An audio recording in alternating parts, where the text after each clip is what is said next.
Ժողովուրդ օրաթերթի տեղեկություններով Արցախի նախկին պաշտոնյա պետական մրցույթների մեծ մասի հաղթող, ապա Երևան տեղափոխված գործարար Արման Հակոբյանյանը հայտնվել է իրավապահ մարմինների ուշադրության կենտրոնում։ Մեր աղբյուրների փոխանցմամբ վերջին շրջանում կապավոր ընկերության սեփականատեր Հակոբյանյանին տարբեր տնտեսական բնույթի գործերով պարբերաբար հրավիրում են քննչական մարմիններ հարցաքննությունների և պարզաբանումների համար։ Նա Հայաստանում ևս մրցույթներում հաղթում է և խոշոր շրջանառություն ունի։ Ժողովուրդ օրաթերթի տեղեկություններով խոսքը մի քանի տնտեսական դրվագների մասին է, որոնց շրջանակներում Հակոբյանյանին արդեն մի քանի անգամ տանում-բերում են քննչական մարմիններ։ Նրա շրջապատում, ինչպես փոխանցում են ժողովրդի աղբյուրները, արդեն գրեթե չեն կասկածում, որ առաջիկայում կարող է քննարկվել նաև նրան կալանավորելու հարցը։ Հիշեցնենք, որ Արման Հակոբյանը տարբեր տարիներին պաշտոններ է զբաղեցրել նաև Արցախի կառավարման համակարգում,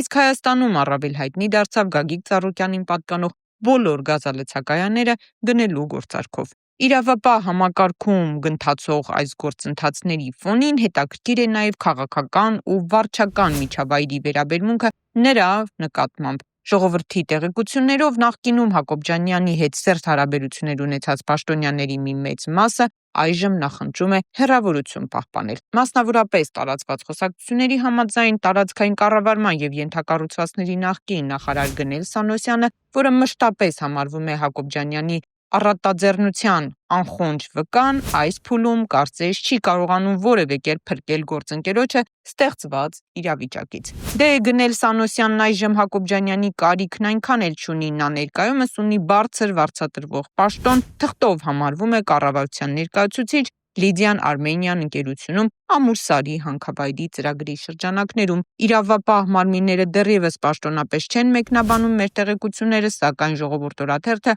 շարունակում է հետևել զարգացումներին։ Հիշեցնենք, որ ձմռանն էլ գլխավոր դատախազի հրամանով քանդվեցին Հակոբյանի Սևանի հայտնի շքեղ առանձնատան ներքևի օժանդակ շինությունները, որտեղ հաճախ խնջույքներ էր անում նույն Գնել Սանոսյանը։